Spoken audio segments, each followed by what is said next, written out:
Bonsoir à tous et bienvenue dans cette nouvelle partie de Monster of the Week, Monstrueuse Dépression. Je suis Fabien et je suis accompagné ce soir de Miji qui incarnera Billy. Bonsoir Miji. Bonsoir tout le monde. Je suis également accompagné de Flo qui incarnera Kofi. Bonsoir Flo. Salut. Et enfin, je suis accompagné de Steph qui incarnera Walker. Salut Steph. Salut. Donc ce soir, vous êtes dans un nouvel épisode de Monster of the Week, Monstrueuse Dépression, qui n'a jamais aussi bien porté son sous-titre que dans la session dernière, faut bien l'avouer. Monster of the Week, c'est un jeu de rôle propulsé par l'Apocalypse, c'est écrit par Michael Stantz. Nous utilisons Miro, Watch Together et Discord pour le son.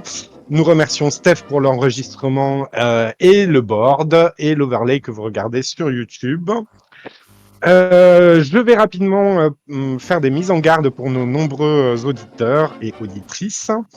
Vous écoutez une œuvre fictionnelle et vous pouvez retrouver le monde tel que nous l'avons créé en commun lors de la session 0, partie 1 sur YouTube. Nous ne sommes absolument pas des spécialistes des États-Unis des années 30. Veuillez nous excuser pour toutes les erreurs que nous pourrons commettre. Nous précisons également que les actions, les idées et les opinions des personnages que vous verrez évoluer, que vous entendrez évoluer tout au long de cette partie ne reflètent en rien les opinions, avis et actions des joueurs qui les incarnent. Et enfin, nous ne sommes pas non plus spécialistes de langue latine. Voilà pour les mises en garde. Je vous prie, chers joueurs, de rappeler à nos auditeurs auditrices nos lignes et nos voiles. Donc les lignes sont les sujets que nous n'aborderons pas et les voiles, les sujets que nous pourrons aborder mais sur lesquels nous ne nous étendrons pas. Cher Flo, tes lignes et tes voiles, s'il te plaît. Dans la droite lignée des sessions précédentes, tout ce qui va concerner l'horreur sexuelle, ce genre de choses, voilà, c'est des choses qui m'intéressent pas trop. Et voilà, ce qui va mettre peut-être en scène des thèmes un peu dérangeants sur les enfants, ce genre de choses. Voilà. Merci Flo. Steph, tes lignes et voiles. Elles sont assez proches du coup de celles de Flo. Je rajouterai un petit voile sur les amputations. Et voilà, une horreur graphique pas trop poussée non plus. Entendu. Merci Steph. Et Michi, tes lignes et tes voiles. Rien à rajouter. Je suis mes équipiers et nos intelligences communes pour ne pas aller au-delà. Très bien, entendu. Merci à tous. On vient de battre un record, 3 minutes pour les présentations. Tout baigne. Voilà, c'est fait. On va passer à notre traditionnel tour de table des chasseurs pour nous rappeler un peu qui ils sont, quel est leur état d'esprit. Et j'aimerais que vous apportiez une attention particulière à faire le point sur vos manœuvres, parce que vous devez avoir pris quelques manœuvres supplémentaires, hein, me semble-t-il. Et on va commencer par Kofi, s'il te plaît.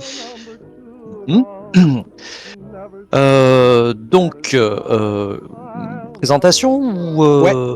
D'accord. Donc Kofi est un être de plus de 2 mètres de haut, on va dire, voilà.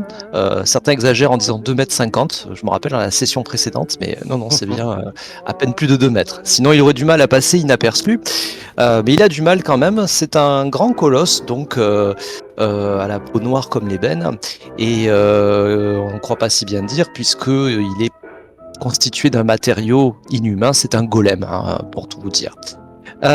Pour passer inaperçu, il est souvent vêtu de vêtements amples comme un imperméable dans les milieux urbains, un chapeau.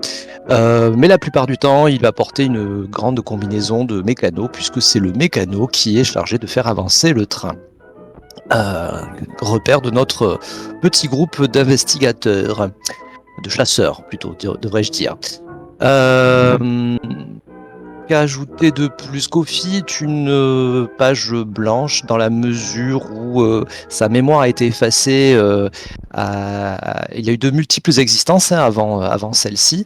Il a été rebooté d'une certaine manière, hein, redémarré, et il ne conserve aucun souvenir de son existence antérieure, avant que Walker le découvre.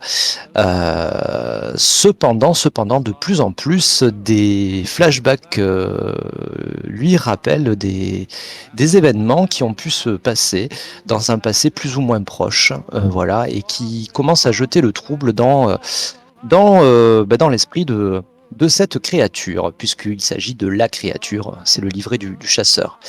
Donc, du fait de sa nature de golem, il en garde une robustesse assez redoutable.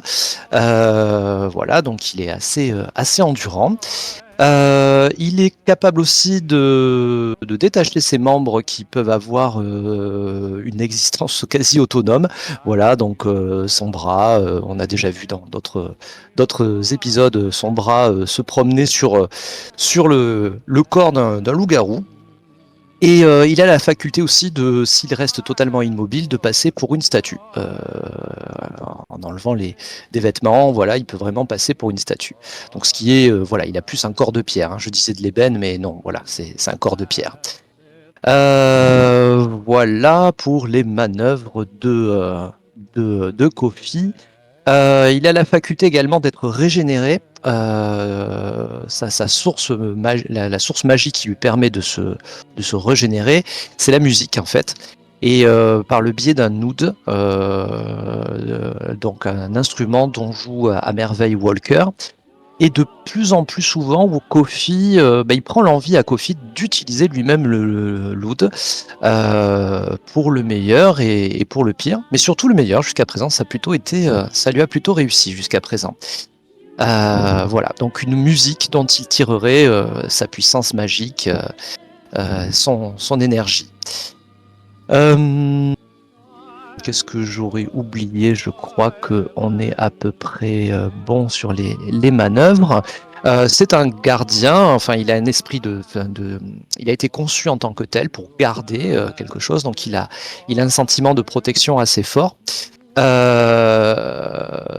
Cependant, il a appris dans l'épisode précédent que, enfin, disons qu'il y a un mot qui revient dans son esprit, c'est le mot arme.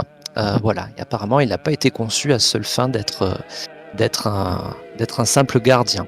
En même temps, une arme, c'est aussi, ça peut être défensif, mais voilà. Donc il y a un mystère qui est en train peu à peu de se lever, de se dévoiler sur son passé. Voilà. Oui. Il me semble que Kofi, la fois dernière, avait perdu un petit peu de son armure. Ah bon? Pour une durée Non, indéterminée. non, je vois pas du tout à quoi tu fais allusion. Hein. Non. Donc effectivement, sa résistance a été un peu, comment dire, mise à mal suite à un rituel qui a eu lieu lors de la fois précédente. Alors du coup, j'explique le rituel en même temps ou c'est oui, on aura marrant. peut-être l'occasion de le rappeler durant Oui. le résumé de l'épisode précédent. Voilà, donc on va en rester là. Et c'est juste qu'il a une résistance un peu moindre depuis la dernière fois. Voilà, Et je voulais juste qu'on soit sûr qu'on soit sur la même longueur d'onde, tu vois. Mais je savais que t'allais pas m'oublier. Je savais. Merci Kofi. Avec plaisir. Walker, s'il te plaît, pour le même exercice. Alors moi je serai Walker, je suis l'expert, toujours prêt à tout, dans tous les sens du terme. Walker est un homme riche, de ceux qui décident et qui n'hésite pas à manipuler les autres. Ce n'est vraisemblablement pas quelqu'un de foncièrement gentil. Quelques-uns pourraient dire même c'est quelqu'un de dangereux. En tout cas, il est prêt à tout. Il appartenait à une société secrète nommée l'Arcanum, qui était là clairement pour dominer le monde. Mais suite à quelques qu'on découvrira au fur et à mesure, je pense, il a décidé de s'en aller en prenant Kofi et en détruisant l'Arcanum. Il s'avère que il ne l'a pas du tout détruit, puisqu'on a découvert qu'elle était bien là, résurgente, et de vieilles affaires reviennent à Walker, notamment par le biais d'une tout à fait jeune dame, hein, qui s'appelle Elisabeth. Donc, comme je le disais, Walker est toujours prêt à tout. Il a cette manière agaçante de ne prévenir personne et de montrer qu'il avait déjà tout prévu depuis le début. C'est quelque chose qu'il fait régulièrement. Et vous l'avez compris, il a un sombre passé que nous découvrons au fur et à mesure. C'est pour l'instant les 2 manœuvres que j'ai. J'ai aussi du coup un refuge qui prend la forme d'un train, puisque ma grande opulence me permet de voyager en train avec mon train. J'y invite Kofi et Billy pour sillonner l'Amérique à la recherche de monstres, et pour une raison qui m'appartient, notamment pour éduquer aussi Kofi. Cette machine est assez particulière puisqu'elle cache un arsenal assez important qui me permet d'avoir des armes spéciales quand j'en ai besoin. Et c'est un refuge aussi qui est à l'abri des monstres grâce à tous les sorts que j'ai pu y inscrire. Enfin, c'est aussi un laboratoire magique puisque l'ésotérisme, c'est mon dada, et que du coup, je continue mes recherches magiques afin de me protéger, de manipuler les autres et d'arriver à mes propres fins. Excellent résumé. Justement, alors plusieurs petites choses. Premièrement, j'aimerais qu'on essaie de s'entendre un petit peu parce que ça a été l'occasion peut-être aussi de quelques incompréhensions la fois dernière. Qu'on clarifie un petit peu et assez vite fait, hein, pas besoin d'en faire des caisses. Le wagon, de quoi il est constitué, comment ça se présente à première vue. Je vous livre moi ce que j'ai imaginé. Pour moi, c'est quand même un assez grand wagon de type de ce qu'on peut imaginer sur les wagons restaurants des trains genre Orient Express avec du velours et des boiseries, pour situer un petit peu. Est-ce que ça vous va? J'imaginais un wagon divisé en 2 dans la longueur, avec d'un côté un espace ouvert dans lequel on pourrait retrouver votre pièce commune, mais qui est, selon moi, essentiellement meublée et affublée d'affaires de Walker. Et je pense plutôt à des tables, des fauteuils confortables, des guéridons et bien sûr moult bibliothèques jonchées de bibelots et de livres en tout genre. Tout à fait. Eh bien, ouais. Jusque-là, on est bon. Et de l'autre côté, j'imaginais tout simplement une enfilade de 4 cabines, vos 3 cabines privées, et la dernière étant le labo et atelier de magie et labo de développement de Walker, en fait, tout simplement. De développement de Billy. Ouais, oui. Ton atelier à toi et le labo de Billy, ouais. Oui. Moi, j'imagine quand même assez le wagon façon Mystère de l'Ouest quand même, qui est pas si grand que ça, mais dès que tu rentres à l'intérieur par un effet de caméra, l'intérieur est plus grand vraisemblablement que l'extérieur, hein, je pense.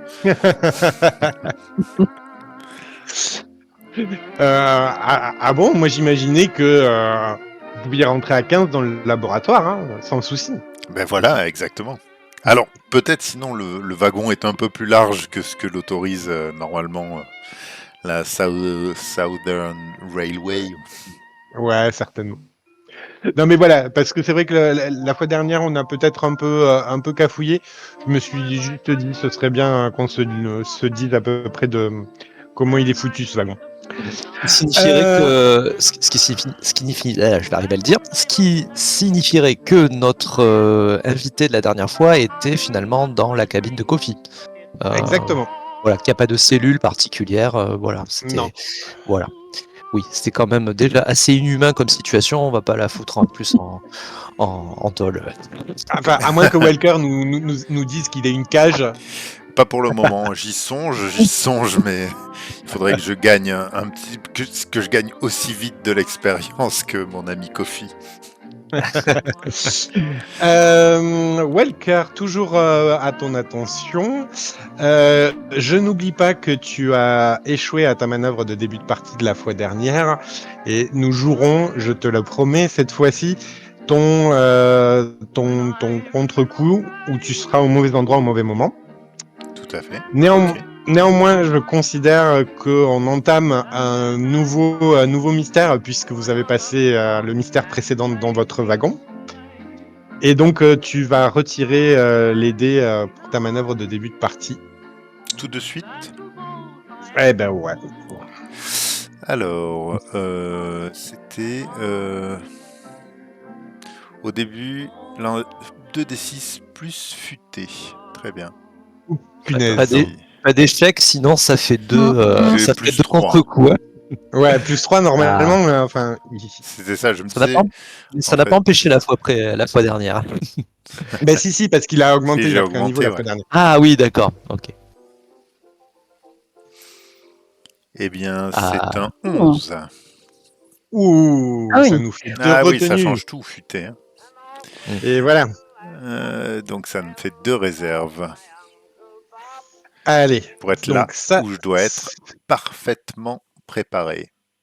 Ouais, sauf à un moment donné où tu seras au mauvais endroit au mauvais moment et où tu pourras pas t'en tirer. C'est ça. On est au clair avec Walker. Merci Walker. Merci. Eh bien, il nous reste notre ami Billy. Alors, Billy, donc, c'est le furteur du groupe, donc un journaliste, c'est un homme, d'une silhouette assez nerveuse, assez sec, toujours habillé en costume. Certes, il est daté, il est vieux, il est usé, mais il est en costume avec son petit chapeau, son carnet, son petit crayon, toujours, pour pouvoir noter, même faire des petits croquis. Et surtout son appareil photo qu'il ne quitte pas. Autant son revolver, il peut le perdre. Son appareil photo, lui, est bien accroché. Billy, donc, il vient de la rue. Il a appris son métier dans la rue, prendre des photos, des petites choses qui pouvaient se passer. Et au fur et à mesure, en fait, il s'est plutôt spécialisé dans tout ce qui a trait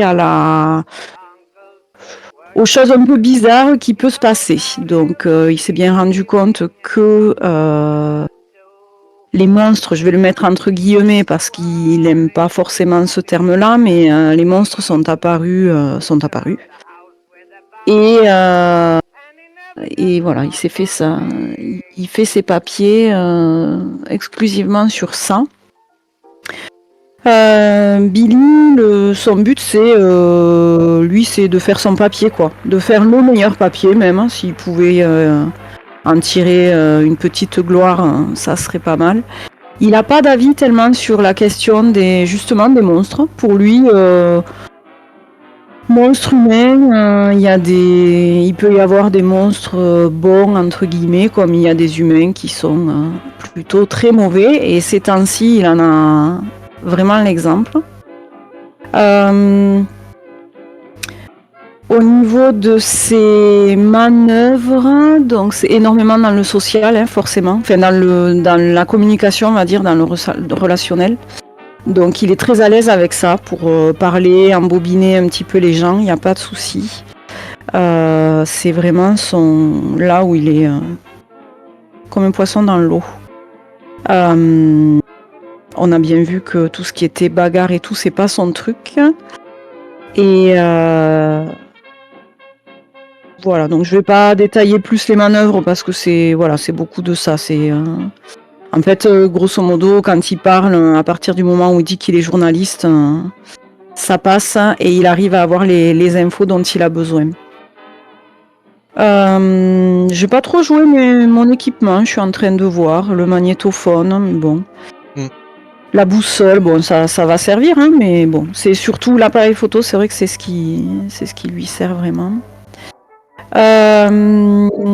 Billy commence, surtout dans l'épisode précédent, je pense qu'il y a une petite prise de conscience et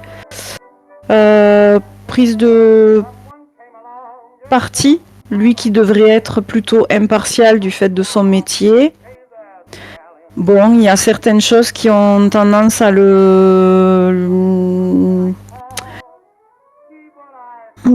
à être en contradiction avec peut-être sa ligne de conduite ou il n'est pas d'accord avec tout ce qui se passe. Et ça peut le confronter à Walker. Parce qu'ils n'ont pas forcément la même vision des choses. Et Billy a tendance à vouloir que Kofi puisse s'affirmer un peu plus et affirmer son point de vue, affirmer sa position par rapport à Walker, qui a tendance à, de ce qu'il pense, à l'infantiliser ou même faire de lui plutôt un animal de compagnie que vraiment une personne, quoi. Donc il est en train d'évoluer, de grandir sur sa réflexion de ce qui se passe en ce moment. Et par contre, il perd pas de vue que les gens doivent de savoir ce qui se passe. Et bon. Là, il se retient encore un peu sur ce qu'il dit ou pas, mais peut-être qu'il y a un moment où il vous révélera tout, on ne sait pas. Et en tout cas, la dernière fois, il a bien voulu buter quelqu'un. Je sais pas si. Comment ça, il a bien voulu buter quelqu'un ? Non, c'est pas exactement ça. C'est pas merci. C'est pas tout à fait ça. Tu parles de la fille, c'est ça ? Ouais. Oui. Ouais, non. lui a traversé l'esprit. Mais oui. Mais c'était dans le flot de tout ce tiraillement. Ouais, mais je pense qu'il faut vraiment le voir comme c'était trop et il a pété les plombs, quoi. Il y a un moment, on se prend la tête sur cette pauvre fille et je pense qu'il y a eu pendant une seconde où il s'est dit bon, mais voilà, on l'a tue comme ça, on n'a pas besoin de parler de tout ça, mais il ne l'a pas fait. C'était juste une idée.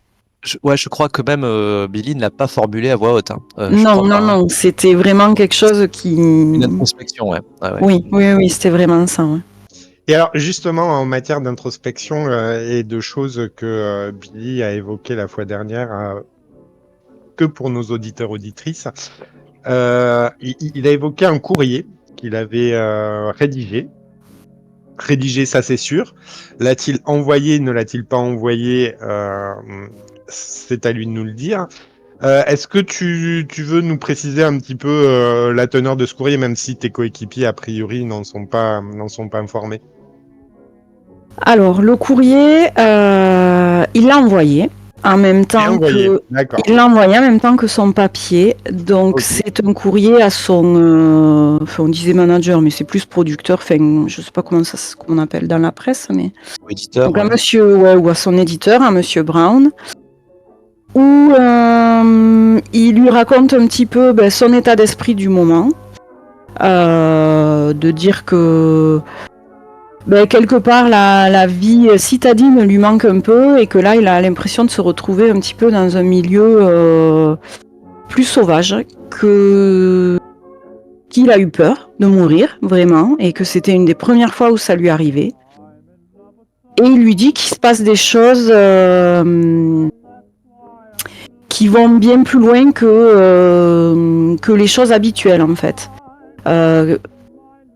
Il lui dit pas tout parce que justement il veut pas il veut pas il veut pas qu'il en sache trop pour pas le mettre à mal pour plus tard. Mais voilà, il lui parle des monstres, du fait que y a des sortilèges, qu'il y a des gens haut placés qui tirent un petit peu les ficelles. Et pour Billy, là, cette notion d'humanité, c'est un peu bizarre là. C'est que ce temps-ci, ceux qui sont censés être les humains sont finalement presque les plus monstrueux, alors qu'il arrive à trouver de l'humanité dans ces monstres.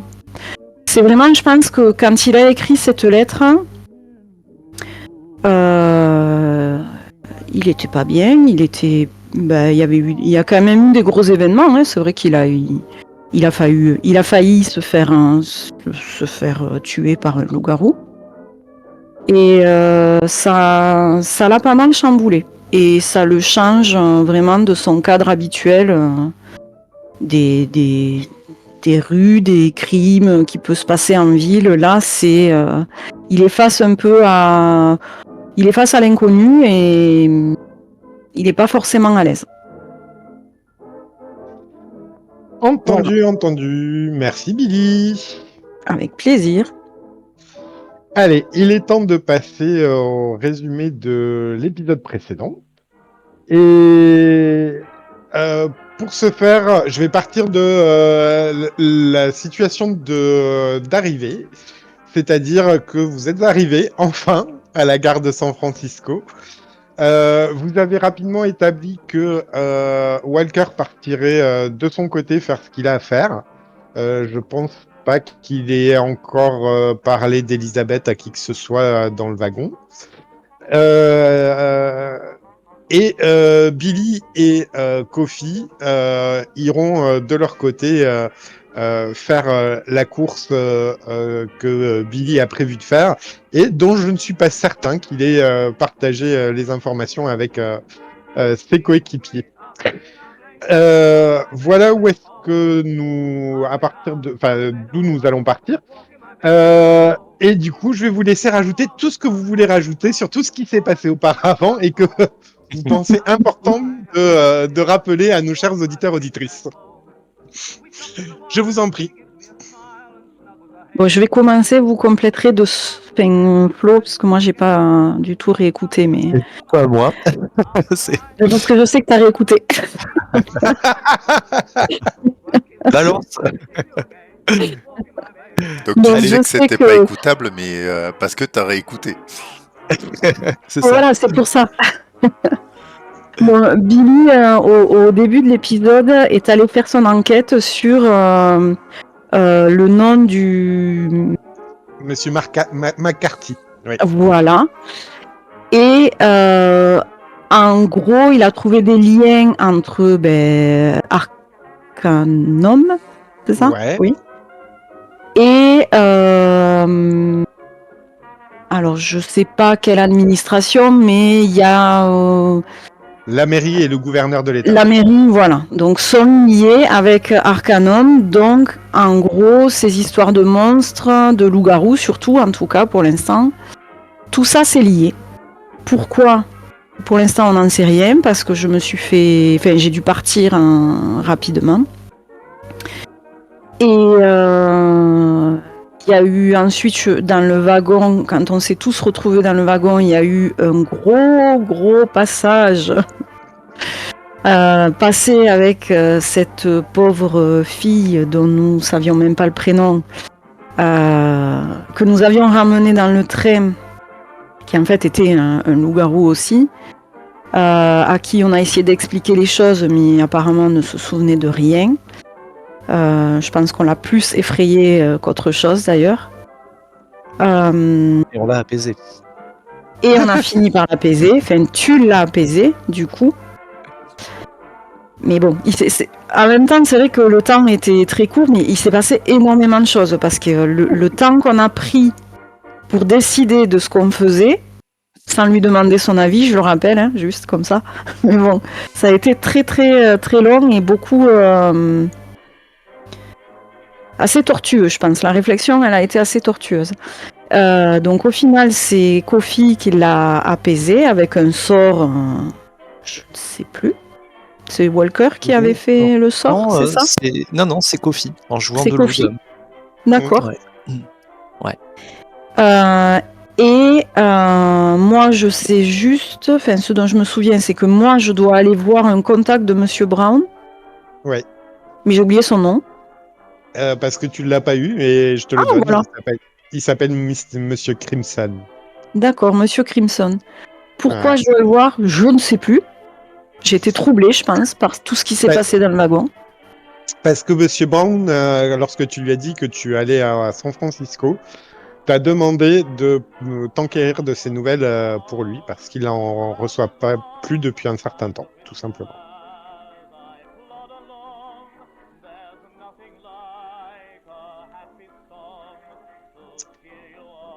Les autres, vous avez des choses à rajouter au d'ores et déjà brillant résumé de Miji? Alors, rajouter effectivement sur peut-être sans rentrer trop dans les détails de la de la discussion qui a pu avoir lieu dans une bonne partie de l'épisode. Mais donc dans un premier temps, si j'ai bonne mémoire, Kofi avait demandé à Walker de faire un remède pour l'humaine qu'il a recueilli. Hein, voilà. Kofi a recueilli, ouais. Voilà, que Kofi a recueilli. Walker a accepté la requête. Il a réussi brillamment grâce à ses talents d'occultiste. Cependant, je crois qu'il a trouvé le moyen de faire. Il y avait une contrepartie en fait dans ce remède. C'était qu'il fallait que Kofi donne une partie de sa vitalité, de sa force. Voilà. En fait, il y avait un choix, c'est-à-dire que la potion de base permettait effectivement à la jeune femme de retrouver son humanité. Simplement, ça lui est ôté de l'espérance de vie. C'est ça, voilà. Ouais. Néanmoins, Walker a trouvé une alternative Voilà. à cela, en proposant à Kofi de donner une part de lui-même pour annuler cet effet. Voilà. Et parce que Kofi, refusait, il voulait absolument ne pas renoncer, ne pas priver de son espérance de vie, sachant que le temps était une chose précieuse pour les humains. Suite à ça, Billy est arrivé tout content avec les nouvelles découvertes qu'il avait pu faire sur McCarthy. Il a rapidement déchanté quand il a vu l'ambiance glaciale. C'était quasiment un wagon frigorifique quand il est rentré, vu la discussion entre Walker et Kofi. Et donc, suite à ça, Billy a voulu rentrer dans la discussion en insistant sur le libre arbitre de la pauvre jeune fille, de la pauvre captive. Il a voulu lui expliquer pour qu'elle ait le choix, sauf que ça a été pire que tout, voilà, parce que le choc a été un peu terrible. Et ce à quoi Kofi, de manière très pragmatique, dirons-nous, a décrété qu'il fallait plutôt essayer de lui faire oublier. Alors je crois qu'à la base, je ne sais plus de qui est partie l'idée, mais Walker cherchait du laudanum ou ce genre ou de l'éther, et Kofi a trouvé un moyen plus ésotérique, on va dire, en jouant de l'oud, comme il avait fait la fois précédente, pour l'apaiser. Et en quasiment, c'est un sort que Kofi a lancé. Sort qui n'a pas laissé Walker indifférent, il a noté, je crois, quelque part, il a noté la mélodie. Il y a deux choses, à mon avis, que Tomé dans ce passage. Le premier, c'est que autant le sort de Kofi a bien marché sur la jeune fille, mais il a aussi un petit peu bien marché sur lui, puisqu'il a oublié un petit passage. Mais j'allais y venir, ouais. Donc, Kofi a oublié en fait le signe de la main qui a été fait par la petite fille dans la fois précédente, qui avait un peu, qui avait donné un élan d'humanité à Kofi, un élan de sympathie, voilà. Et donc il a oublié ça de sorte à ce qu'il il ne comprend plus trop vraiment pourquoi il avait agi de la sorte la fois précédente, quand il a un peu laissé Billy tout seul. Et le deuxième effet, qui est non des moindres, c'est le flashback qui est apparu à ce moment-là dans l'esprit de Kofi, durant lequel Kofi s'est vu une nouvelle fois dans une pièce avec alors il y avait des hiéroglyphes, ce genre de choses sur les murs. Là, il est les bras en croix. On voit une énorme silhouette, les bras en croix, tenant une tête d'un animal, un canidé Ouais, peut-être, hein, je c'est crois, ça. du sang qui goûte. On entend des voix autour parler enfin, disant que l'arme ultime est prête. Mhm. Si j'ai bonne mémoire, c'était ça ou C'est ça, voilà. parfait. Flashback qui a aussi un petit peu contaminé Walker d'une certaine manière. Oui, tout à fait. On peut le laisser le dire maintenant. Non, tu peux le dire parce que je ne m'en souviens pas. Je t'en prie, je t'en prie. Donc bon, ben alors voilà, faut bien que Oui. je comble les trous. Vas-y. Donc, si j'ai bonne mémoire également, le flashback que Walker a vu, je crois qu'il a vu Kofi en fait, ou en tout cas le golem qu'il était avant, dans une cellule. Il y avait une discussion avec d'autres personnes également. Qu'on n'a pas pu identifier, hein, je suis pas sûr. Hein, Alors, effectivement, c'était dans le prolongement du flashback de Kofi. Walker a vu la scène sous un autre angle, finalement. Ouais. Et effectivement, Walker s'est aperçu à ce moment-là, a vu le visage du membre d'Arcanum qui a ranimé Kofi à ce moment-là. Et il en a effectivement profité pour prendre note d'une nouvelle mélodie censée faire oublier à Kofi. Enfin, pas qu'à Kofi d'ailleurs, parce que la mélodie a eu effet sur la fille, de lui faire oublier.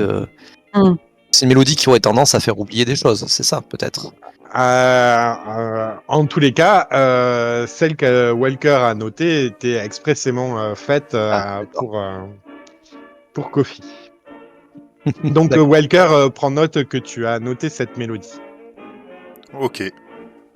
C'est dans mon cerveau, c'est complètement. Je ne l'oublierai jamais. On m'appelle The Brain, vous le savez. Ça veut dire que Walker a également accès à l'information comme quoi Kofi était une arme, censée être une arme ultime pour Arcanum, a priori. Ce qui semblait être une grosse préoccupation pour Walker la fois précédente. Au-delà de tout, Walker nous a montré la fois dernière qu'il avait vu le verre à moitié plein sur tout ce passage dans le wagon et les grandes discussions qu'il a eues avec Kofi. Lui avait laissé finalement un bon a priori jusqu'au moment où il s'est rendu compte, malgré lui, que la principale menace pourrait se trouver à ses côtés dans le wagon. Voilà. Est-ce que vous souhaitez préciser d'autres points? Ça me paraît être non collectif. Ouais. Je vous propose donc de commencer notre épisode. La ville de San Francisco est une ville survoltée, bondée, bruyante, avec ses tramways, ses klaxons, ses cris. Et puis les colporteurs dans la rue haranguent les passants avec les titres des journaux. Et en ce matin, le gros titre de l'America Weekly a bonne place dans la rue. Le journal semble se vendre plutôt pas mal. Walker, est-ce que tu t'es préparé d'une manière ou d'une autre avant de partir chez Elisabeth? Euh, Moi, je suis toujours très très chic, mais je pense que je suis parfumé, rasé de près. Peut-être j'ai passé un peu plus de temps dans dans ma salle de bain. Mhm. Et, voilà, j'ai mis les vêtements du dimanche qui sont des vêtements euh, plus beaux que les plus beaux vêtements que j'ai déjà. Entendu. Parfait. Écoute, Peut-être je montre une certaine anxiété, pas une. Peut-être ce que je peux donner à voir, c'est une certaine nervosité à revoir Elisabeth. d'accord. Tu as un mot pour Billy et Kofi avant de partir? Ne m'attendez pas forcément pour dîner.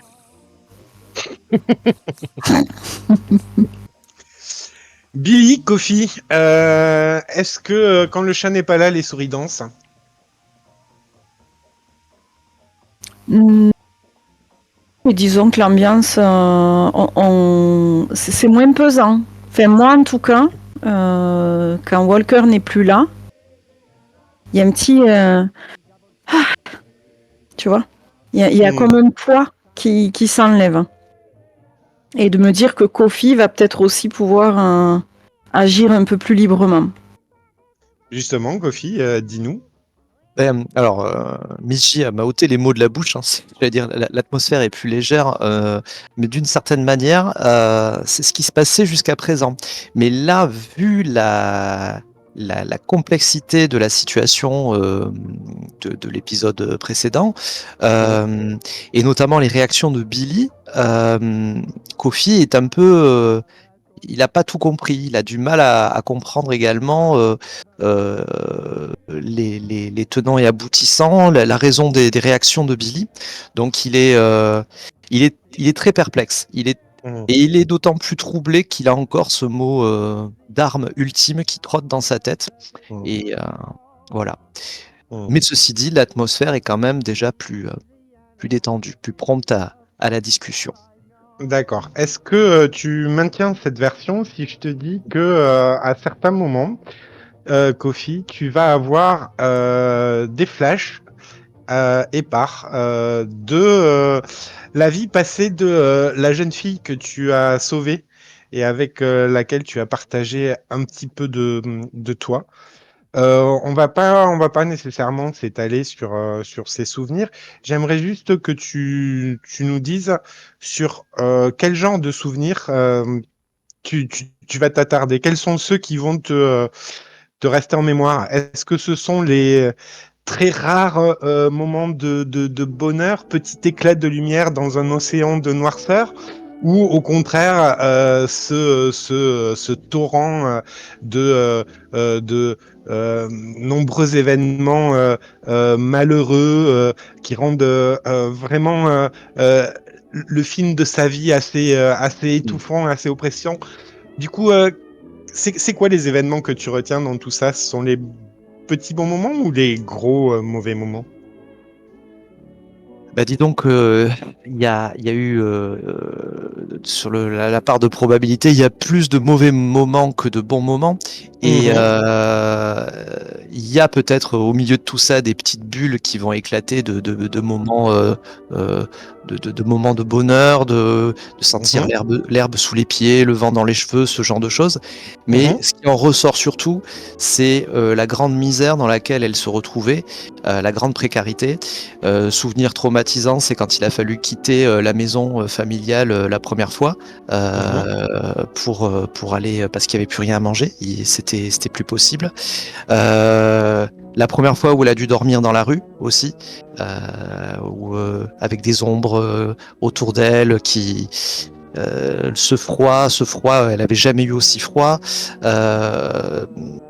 Les souvenirs qu'elle a aussi, c'était le souvenir de ce gentleman à la barbe, chapeau de forme et la barbe blanche qui s'était approché d'elle pour lui demander contre une forte somme d'argent une mèche de ses cheveux. Voilà, ce qu'il en ressort surtout, c'est vraiment le côté sombre et négatif. Après tout, nous D'accord. jouons à monstrueuse dépression. Donc, Du coup, tu maintiens ta version. L'atmosphère est un peu plus détendue quand Walker est c'est parti. plus détendu dans le sens, c'est relatif, hein, c'est-à-dire que il va pas jouer, faire un numéro de claquette, mais voilà, non, c'est quand même la mine sombre et renfrognée que Kofi se promène à côté de Billy, effectivement. Entendu. Justement, Billy et Kofi, avant de vous rendre à l'adresse que t'as indiqué Mr. Brown, est-ce que vous avez des choses que vous souhaitez faire avant ça? Euh, Vous êtes sans Walker. Avant l'épisode précédent, vous aviez envisagé de débriefer un petit peu sur l'attitude de Walker, les plans dans les plans, etc. Est-ce que c'est toujours d'actualité? Est-ce que vous foncez dites-moi. Je pense que je vais quand même prendre un petit temps pour demander à Kofi comment il va, parce que j'ai vu. Je me souviens que moi, le sortilège, j'ai vu des espèces d'effluves passer, mais j'ai pas vraiment compris en fait. Je sais pas qui peut voir des choses de cette fille ou tout ça. Donc juste voilà, Kofi, comment tu te sens? Est-ce que ça va? Est-ce que tu te sens de continuer l'aventure? Est-ce que tu veux passer la journée dans le train pour te reposer? Est-ce que tu es prêt à me suivre? Me reposer ne servira à rien. Je, je vais bien, je vais bien. Juste, je suis un peu diminué, un peu fatigué, mais je me sens bien. Quoi qu'il arrive, je suis sûr d'avoir fait la chose qu'il fallait faire. La seule bonne chose qui était possible de faire.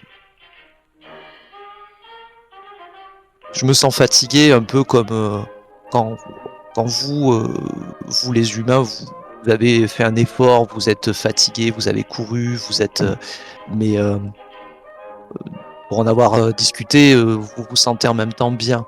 Ben voilà, c'est un petit peu ce qui m'arrive. Oui, là, tu me parles physiquement, mais comment est-ce que tu te sens dans ton cœur et dans ta tête? Est-ce qu'il y a des choses que tu as besoin de dire que tu pourrais pas forcément dire avec Walker? Je sais qu'il peut être assez tranchant sur certains sujets, mais tu sais qu'on peut partager ces choses-là. Tu peux les partager avec moi si tu en Je ne sais pas si Walker serait content as. que je dise ce que j'ai à Ou dire. on peut juste. Je ne te demande pas de dévoiler des choses que je ne suis pas censée savoir, mais juste, voilà, si tu as besoin d'ouvrir un peu plus ton cœur et de te laisser aller à des choses avec lesquelles tu ne serais pas à l'aise avec Walker, sache que je peux entendre et garder des secrets. Je suis certes journaliste, mais il y a des choses qui restent, qui ne seront jamais écrites. N'oublie pas, Billy, que je suis fait de pierre et seule la musique peut apaiser et me soigner. Tu parles de cœur, mais je ne sais pas ce que c'est.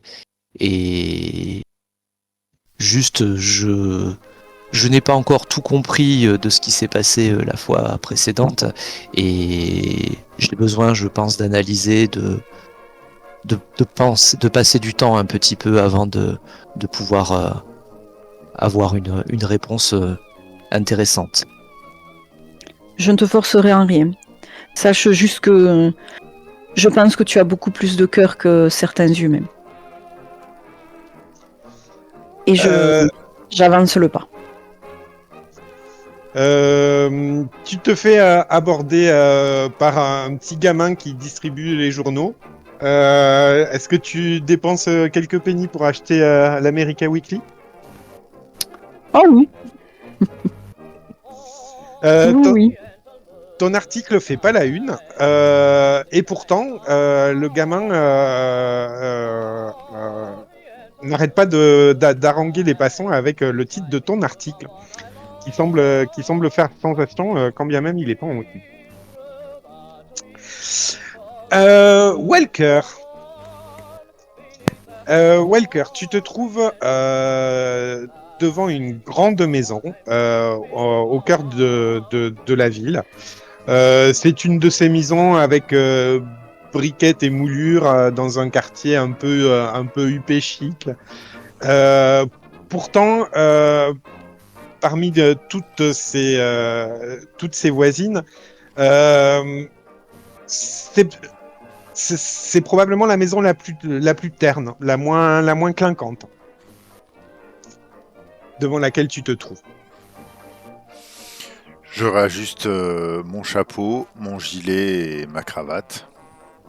Et je ne suis pas étonné, ça n'a jamais été quelqu'un qui recherchait le faste. Elle fait partie de ces gens de l'ombre qui se trouvent bien dans l'ombre à manipuler tout le monde. C'est ça qui la rend dangereuse, je pense. Entendu. Tu frappes à la porte ou tu envisages d'autres moyens de t'annoncer?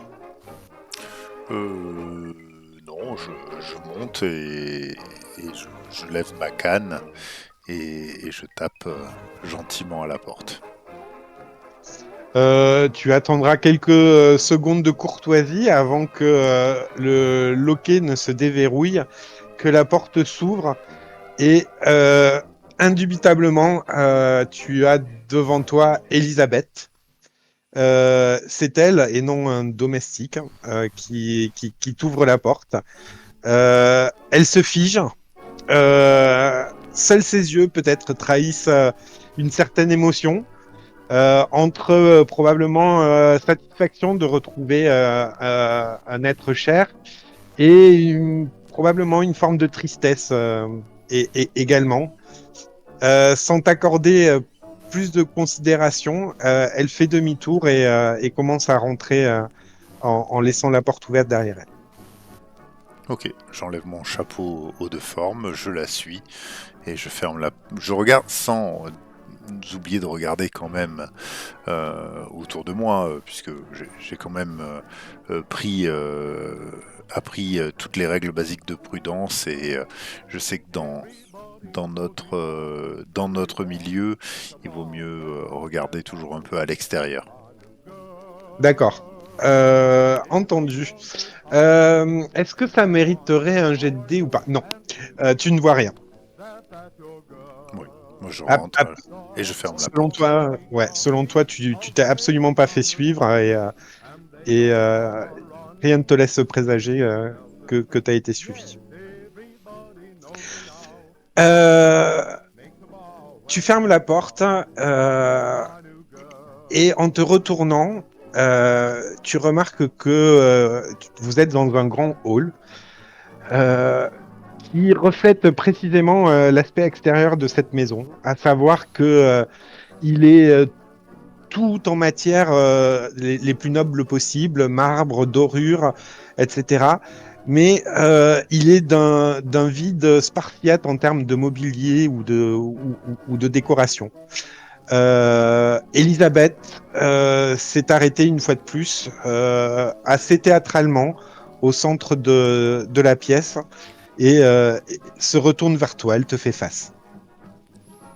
Toujours l'air un peu figé. Euh,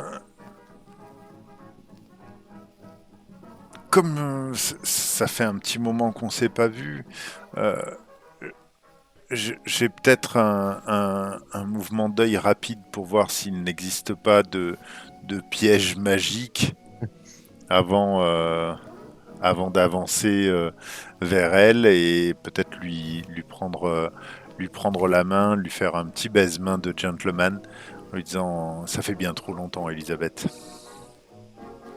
Et à cette phrase, tu la sens prendre une grande inspiration, et puis en un sanglot, elle te lâchera. Hildebert, Hildebert Walker, grand Dieu, qu'avons-nous fait? Et elle s'effondre en sanglots. Oh, bah, je la maintiens et je l'amène jusqu'à ce qui me semble être son fauteuil dans le salon. Et effectivement, en entrant dans ce petit salon, euh, tu remarqueras tout le contraste avec le reste de la décoration. C'est comme si elle s'était créée dans cette petite pièce un cocon bourré d'objets personnels, de bibelots, de livres, de souvenirs, de tableaux de photos, et qui voilà. Et tu sens que l'atmosphère y est déjà beaucoup plus cosy et beaucoup plus détendue. Ouais.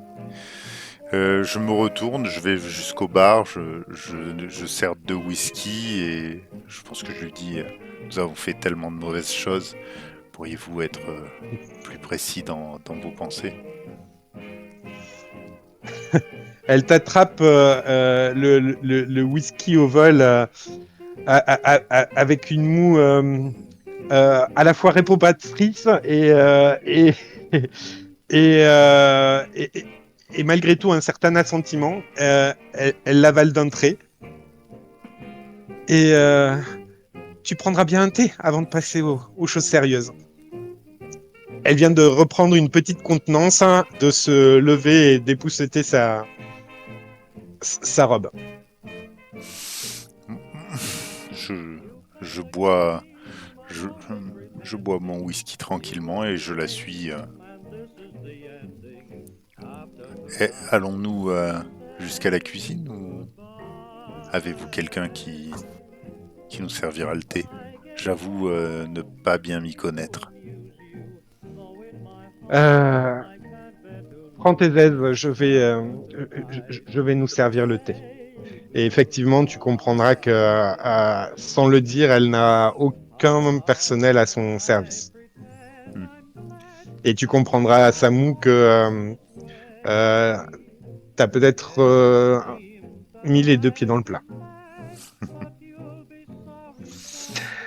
Billy, Kofi.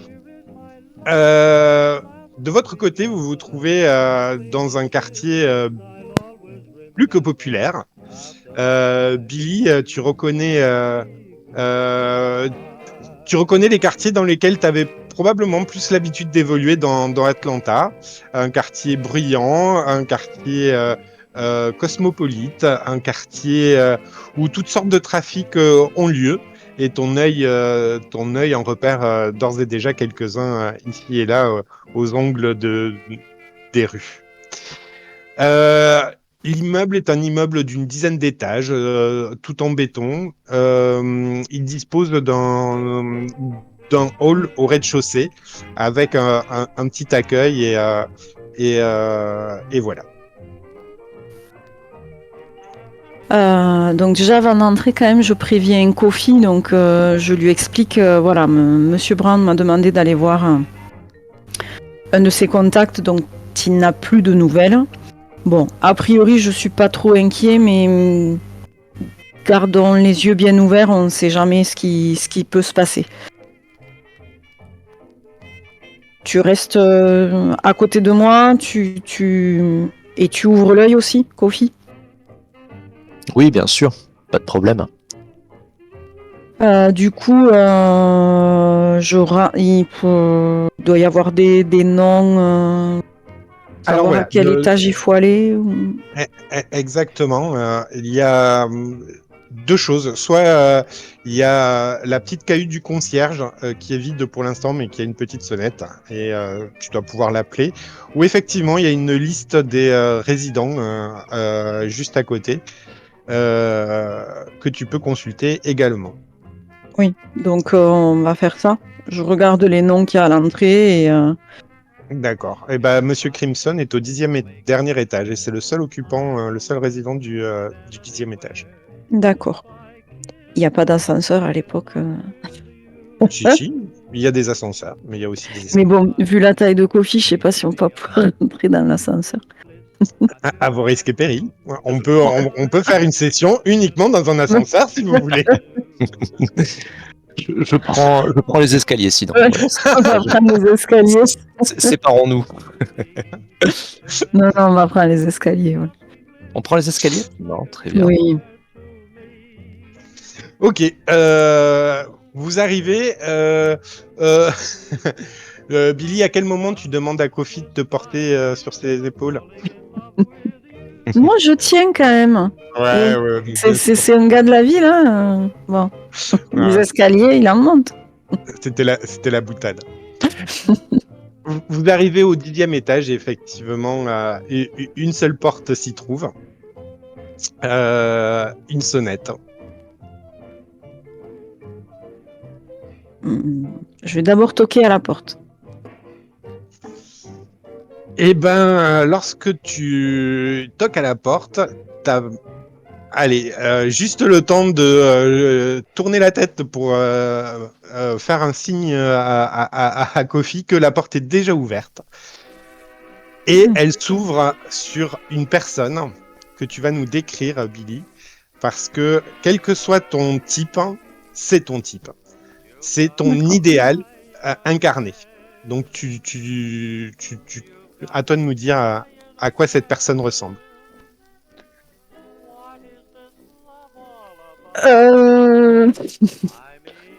Donc, c'est un monsieur. C'est un homme assez grand. C'est peut-être pas Monsieur Crimson. Hein. Là, c'est toi qui me dis, c'est une personne, sexe D'accord. féminin ou masculin, et c'est ton idéal. Si t'as un idéal, si Billy il a un idéal dans la vie, c'est cette personne. D'accord. Donc, je reste. Voilà, donc c'est un homme assez grand, plutôt athlétique. Le physique que n'aura jamais Billy, en fait.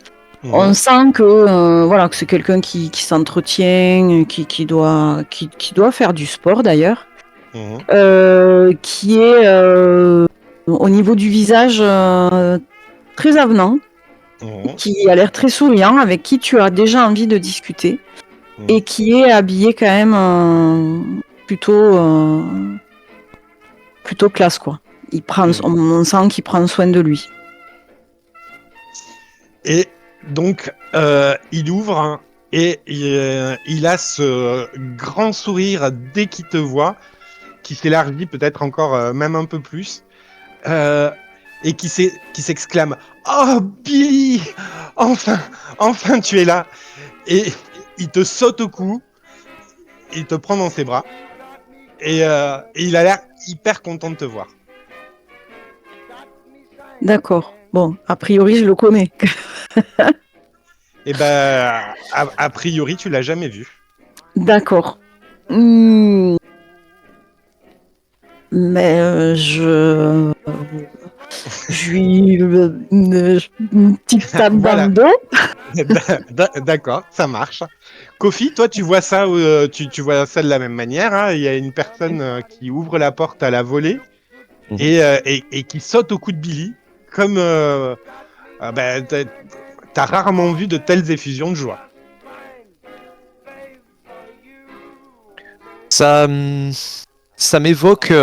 Alors, ça réchauffe bizarrement le cœur. Voilà, c'est de voir une scène de joie comme ça. Mais Kofi, quand même, dans son réflexe de protection, va quand même inspecter les alentours, voir s'il n'y a rien qui cloche, si c'est pas un piège qui serait tendu à son ami, enfin son protégé en quelque sorte, à Billy. Donc voilà, D'accord. il y a une vigilance qui est établie. Voilà. Ok. Eh ben, je t'imagine juste un pas ou deux derrière Billy. Et au moment où tu t'animes un petit peu, juste ne serait-ce que pour regarder dans les angles ou ce genre de choses, L'homme se décolle de toi, Billy, et son visage prend un tout autre aspect dès lors qu'il pose les yeux sur Kofi, et il dit Ah, tu as porté cette chose, en désignant Kofi du menton. Et au moment où il dit ça, il se retourne vers l'intérieur de l'appartement et t'empoigne fougueusement par le cou, Billy, et t'entraîne à l'intérieur avec lui. Et dans le même temps qu'il fait ça, il a juste un tout petit coup d'œil pour Kofi à l'arrière. Et il te lâche, et Kofi, même toi qui n'es pas un spécialiste des émotions humaines, tu sais que il dit pas ça avec. C'est pas très gentil la manière dont il te le dit. Mm. Il te dit, toi, la chose, coucou panier.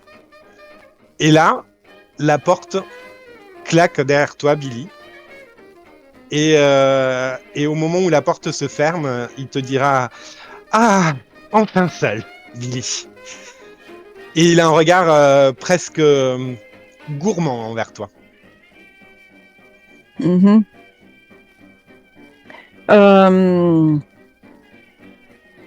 Quand il ferme la porte, je dis alors attends, je crois qu'il y a un malentendu.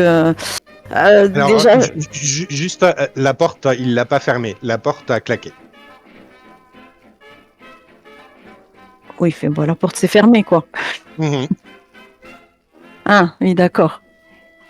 Bon, ça change pas. Sauf que peut-être il y a un petit peu plus de un sentiment de peur qui commence à arriver dans mon regard. Donc je lui dis, je pense qu'il y a un malentendu. Déjà, je suis désolée, mais je suis chez Monsieur Crimson, c'est ça? Je lui pose la question quand même. Et là, il a un grand soupir presque de soulagement sans se départir de son sourire. Et il s'approche de toi, les bras grands ouverts. Ah non, Billy, Bibi, pas d'inquiétude. T'es exactement là où tu devais te trouver. T'es pile poil là où il fallait. Et c'est ça que j'apprécie, c'est toi. T'es toujours au bon endroit au bon moment. Kofi. Alors, Ah oui, vas-y. non, vas-y. C'est très bien, vas-y. Kofi, coucou panier donc. La porte te claque au nez. Mhm. Et au moment où la porte claque, tu te sens inexorablement projeté vers l'arrière. Tu t'encastres dans le mur opposé. Et un peu comme une marionnette dont le marionnettiste viendrait de laisser tomber les fils, tu commences à t'effondrer sur le sol. On pourrait même dire que tes membres se dérobent sous toi. Et dans ton dernier accès de conscience, tu verras se pencher au-dessus de toi un chapeau haute forme, vraisemblablement. Et tu n'entendras que enfin, nous l'avons retrouvé. Welker, tu es chez Elisabeth. Elle revient, pose un petit plateau sur la table. Une jolie théière fumante, accompagnée de 2 tasses et de quelques biscuits. Elle est très... elle semble très pudique, voire peut-être même un peu trop. Elle D'accord. t'adresse peu la parole. Signe qu'elle mentait, je la connais bien. J'ai l'impression, chère Elisabeth, que le temps et l'espace a mis un voile pudique sur les vérités qui devraient être dites. Que se passe-t-il? De quoi voulez-vous me parler? Euh, elle s'approche à pas feutrer de ton fauteuil, te met une main te pose une main peut-être un peu lasse sur l'épaule et dans un soupir, elle te glisse à l'oreille. Tu as raison, cher Hildebert. Et au moment où elle te dit ça, tu sens un étau t'en- t'enserrer les tempes. Et, euh, et ça va être le moment pour toi de prendre peut-être des notes. Parce qu'il va y avoir 7 points, exactement. 7 points. Ouais. À quel propos?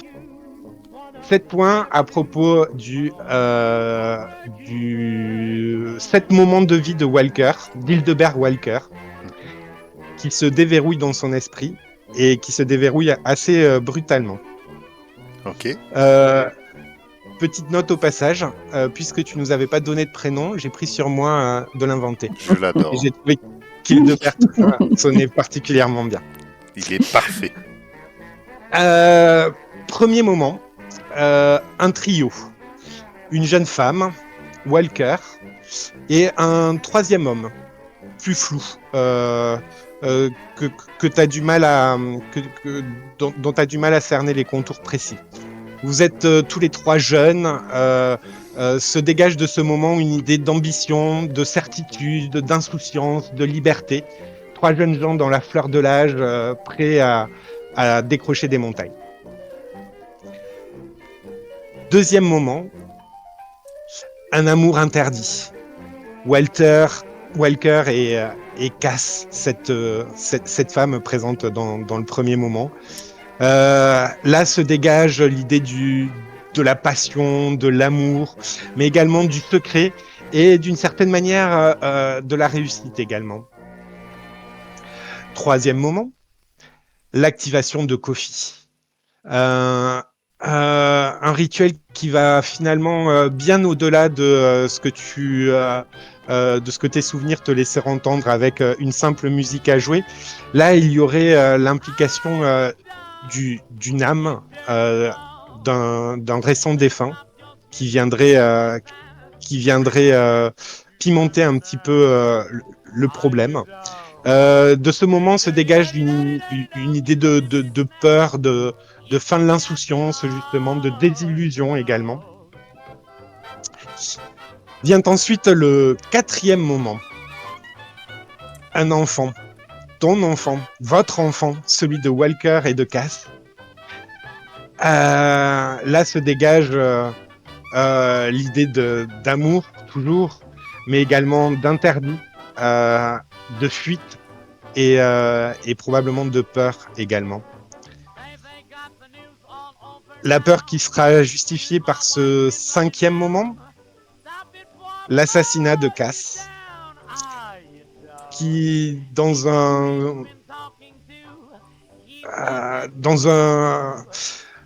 qui pour protéger votre enfant se fera tuer par un membre de l'Arcanum. Autant dire que de ce moment se dégagent des sentiments tels que la vengeance, la douleur, la rage. Le sixième moment, celui-là, il est un peu particulier, puisque tu te vois, toi, menant Kofi dans une salle qui contient une vierge de fer, elle-même enlacée dans d'épaisses chaînes, épaisses comme ton bras. Et partout, sur les murs, les chaînes et la vierge de fer elle-même, des runes et des glyphes. Et toi, te protégeant derrière Kofi, qui semble peiner à rentrer dans cette pièce. Et enfin, le dernier moment, la mission d'Elisabeth, celle que tu lui as confiée avant de tout oublier, celle de protéger ton enfant. Quand tu reviens à toi, tu nous diras dans quel état tu te trouves. Elisabeth se tient toujours derrière toi, toujours la bouche au creux de ton oreille, et elle te susurre « Mes excuses, Walker.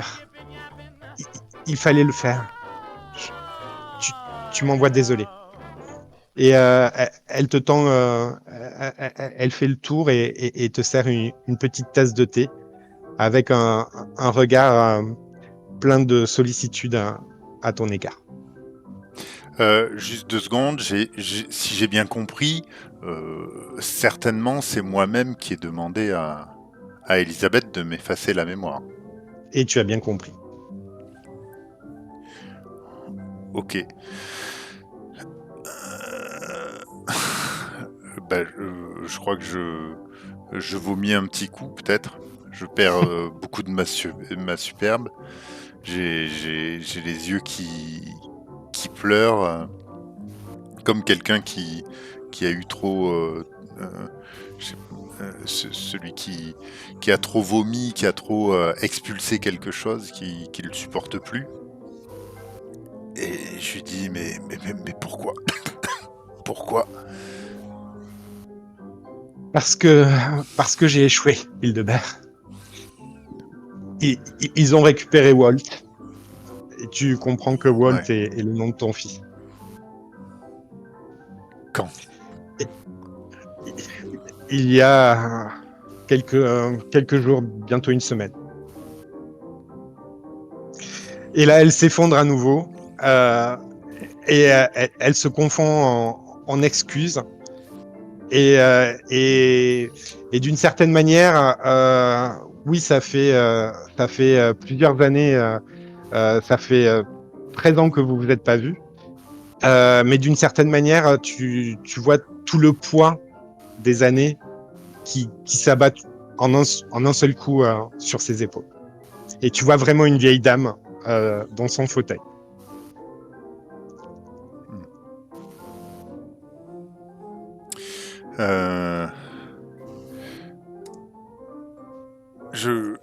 Je me relève et je dis voyons, c'est pas ta faute, mais mon esprit est encore brumeux.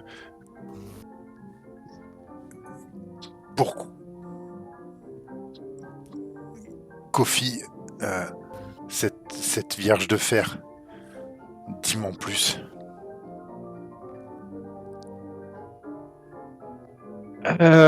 Entendu. On va passer à Kofi et je te répondrai au passage suivant sur cette vierge de fer.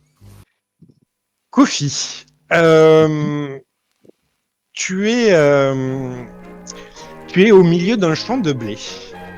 Les blés sont dorés, prêts pour la récolte. Le soleil chauffe ton visage. Curieusement, les blés t'arrivent tout juste à la taille. Bizarrement, tes mains sont petites, si petites, et dans ton cuivré. Et derrière toi, des bruits de pas se font entendre. Si tu veux, tu peux faire un lancer en agir sous pression. Et quelles que soient tes caractéristiques en agir sous pression, tu lanceras 2d6 plus 0 et tu ne gagneras pas d'expérience.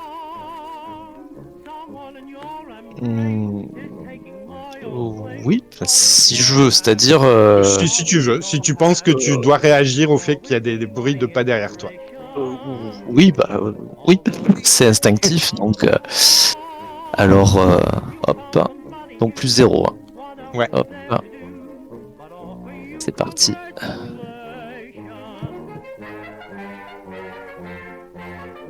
C'est un 7. Un 7. Du champ de blé surgit Cora qui te saute dessus. Cora est une petite fille, le teint aussi cuivré que le tien, les yeux pétillants de maïs, et qui, dans un large sourire, te tombe littéralement dessus. Et elle te dit, toujours en souriant, je t'ai eu cette fois-ci, Rafi. Rafi? Ben ouais. C'est mon nom? Elle te regarde un peu bizarrement. Arrête de jouer. Ne fais pas des blagues. Mais où suis-je? Qui es-tu? Elle rigole encore, elle te prend la main et elle te dit bon d'accord, allez, de toute façon maman nous attend, viens, on rentre. Et elle t'entraîne dans le champ de blé. Tu vas voir ici et là des palmiers, des dattiers. Vous êtes vraisemblablement dans une plaine luxuriante au milieu du désert.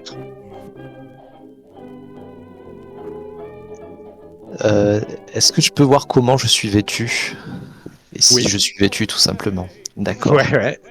Tu es vêtu d'un pagne, voilà, un peu dégueulasse et vraisemblablement qui ressemble à celui que porte la jeune Cora qui t'entraîne derrière elle. Et est-ce que je comprends sa langue? Est-ce que c'est une langue... c'est la même que je suis censé pratiquer actuellement ou... Ah non, effectivement, Ouais. tu la comprends tout à fait. Vraisemblablement tout ce que tu as dit jusqu'à présent était compris par elle, même si elle semble conclure à une mauvaise blague de ta part. Mais oui, vous comprenez. Et non, ce n'est pas de l'anglais britannique. Hmm.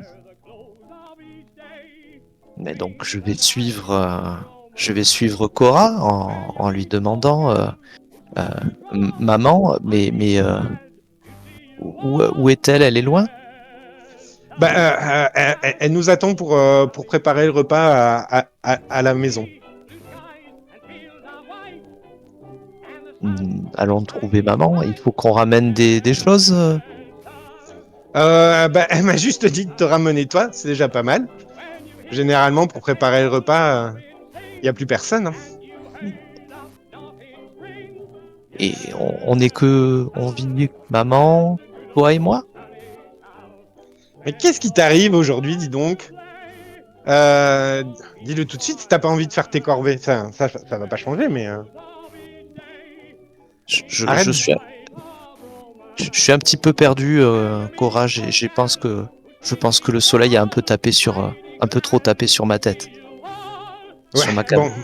Eh ben, écoute, en attendant, on va rentrer, tu vas m'aider et on va faire à manger. Et effectivement, vous allez bientôt arriver dans une petite maison, toit de chaume et mur en chaux. Une maison qui a l'air assez isolée par ailleurs, enfin qui est assez isolée, il n'y a pas d'autres habitations autour. Par contre, elle est dans un petit écrin de verdure absolument magnifique.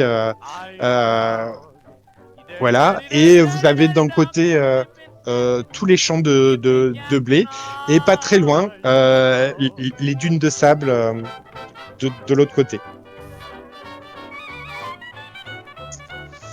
Est-ce que c'est quelque chose qui m'est familier, il y a rien qui a, y a pas la même, enfin je sais pas si on peut dire que Kofi a une mémoire, mais ça lui rappelle des souvenirs quand même tout ça, ou c'est une situation totalement étrangère? Écoute, pour l'instant, ça semble quand même sortir de nulle part. Ok. Pour l'instant, effectivement, il y a fort à parier que tu sois un peu déboussolé par ce qui t'arrive et que tu comprennes pas forcément de quoi il retourne. Ok, ça marche. Vous rentrez dans la maison et une femme, tout ce qu'il y a de plus normal, se tient devant vous, souriante, châtain, toujours ce teint très cuivré. Elle est pas mieux habillée que vous. Voilà, néanmoins, elle vous accueille chaleureusement et vous met instantanément au travail. Et Et à toi en particulier, peut-être, elle s'attarde et te dit Rafi, essaie d'aider ta sœur, s'il te plaît. Cette fois, tu lui laisses pas tout faire. Oui, oui, madame. elle, elle rigole un peu, t'ébouriffe les cheveux et de sa main et, et elle dit c'est bien, monsieur. Et, et en te disant ça, elle vous demande d'être sage le temps qu'elle aille chercher de l'eau. Elle s'arme de ses 2 seaux et sort euh, les remplir. Peut-être.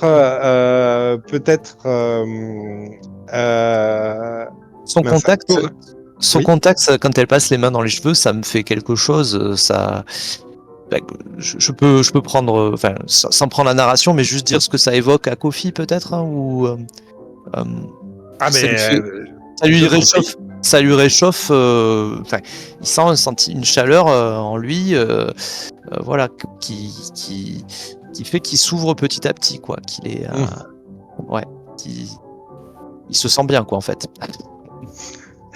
Bah justement, à côté de toi, Cora a un petit ricanement dès que votre mère est sortie en disant Mais qu'est-ce qui t'arrive aujourd'hui? D'où tu l'appelles madame? Bah, oh, tu dis que je faisais des blagues. C'était pour rire, tu sais. Je fais toujours des blagues. Ah ouais, d'accord. Je la retiendrai. Elle a eu l'air de prendre ça bien en plus. Oui, et puis Et on a un travail à faire. Allez, il faut s'y mettre. elle a de grands yeux étonnés au moment où tu lui dis ça et où tu te mets à couper tes légumes. Tout ça, toute cette petite scène va continuer dans la joie et la bonne humeur de 2 gamins euh, qui font la cuisine. Euh, Jusqu'au moment où tu vas entendre d'abord de façon éloignée et puis se rapprochant petit à petit des bruits de sabots lancés au galop. Hmm, je reste, je suis encore une fois. Là, comment dire, je me crispe. Je suis en hyper vigilance. C'est-à-dire, je vais voir ce qui se passe et je suis aux aguets.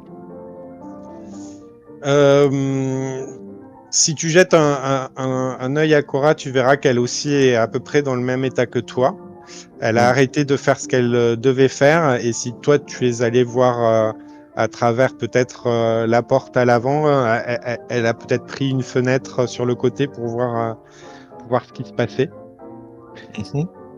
Euh, Lorsque tu vois les cavaliers arriver, puisque tu en aperçois 2, clairement, tu sais que ce sont des militaires. Et l'un d'eux, sur son cheval, va s'écrier On fouille tout, il faut trouver la sorcière. Et les deux cavaliers démontent et commencent à faire le tour de la maison. Je me précipite vers Cora et je lui dis cache-toi, il faut se cacher, vite. Tu sais, comme quand on joue à cache-cache tous les deux, t'es super forte à ça. Tu me fais un agir sous pression, s'il te plaît. Donc c'est toujours 2d6 plus 0 et, toujours sans prendre d'expérience. S'il te plaît. Hop, c'est un 7, encore une fois. Régulier dans Euh, l'effort. Cora va t'écouter et va essayer d'aller se cacher. Simplement dans la précipitation, elle va faire tomber une céramique qui va se briser au sol. Et fatalement, ce qui va avoir pour effet d'attirer les deux soldats vers l'intérieur. Je, je saisis le couteau que j'utilisais pour couper les légumes, ce genre de choses, ou qu'elle porte l'outil, et je m'interpose, je brandis le couteau, et de sorte à ce que Cora ne soit pas repérée, en fait. C'est comme si c'était moi j'essaie de faire passer le bruit comme si ça venait de moi. Entendu. Voyons voir. Tu peux d'ores et déjà... Ouais, lance 2d6 plus 0 toujours. Mais ce sera pour... ouais, ce sera pour protéger quelqu'un du coup cette fois-ci. Alors, j'ai un bonus si je protège quelqu'un. Ouais, mais au cas est-ce que je où suis tu l'aurais pas Kofi? remarqué, tu n'es plus Je un suis golem. plus Kofi, voilà. Enfin, je ne sais pas ce que je suis exactement. Mais... Allez, hop. Oh bah c'est un 12. Un 12 naturel. Un Voilà. 12. Très bien. On va faire une ellipse. Hein, et nous allons nous retrouver dans un temple. Dans un temple dans lequel, sur les murs duquel des hiéroglyphes sont inscrits. Les murs sont éclairés à la torche. La lumière y est vacillante. La caméra se déplace et fait le point sur une statue, la statue d'un dieu égyptien, la statue du dieu Osiris. La caméra continue son déplacement et on voit une forme mal dégrossie, une forme à l'air vaguement humaine, vaguement anthropomorphique, faite d'un matériau qui, dans l'apparence, dans la texture, ressemblerait à de la glaise, mais dont la couleur est d'un noir profond. Et plus la caméra passe sur cette forme, on commence à distinguer de part et d'autre de cette forme deux petites momies.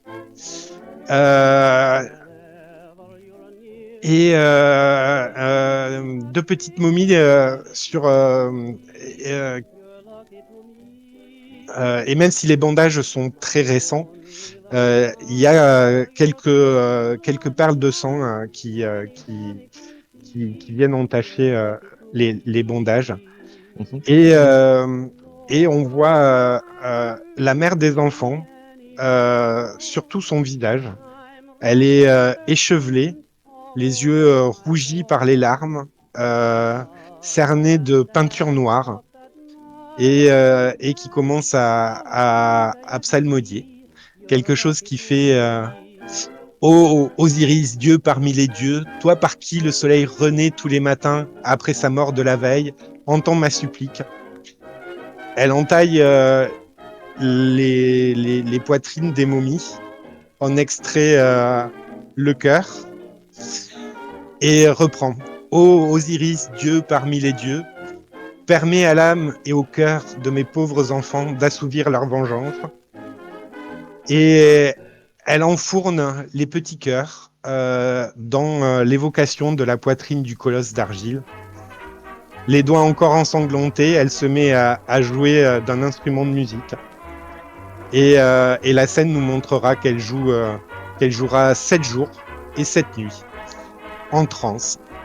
Et au 8e jour, la créature s'animera dans un éclat de lumière. Et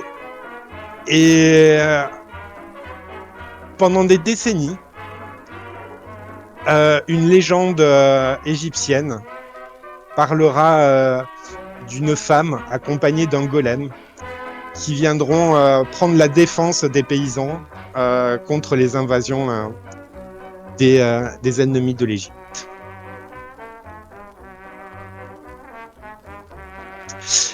Voilà pour toi, Kofi. Mhm. Waouh. Ouais, vous avez dit, si vous arrivez à me faire dévier ce soir, ça va être compliqué pour vous. Billy.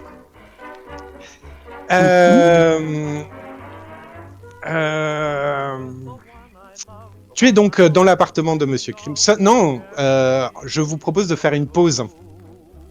Il est 22h40. Très bien. Ouais. Elle est bienvenue. On peut se remettre de toutes ces émotions. Ouais.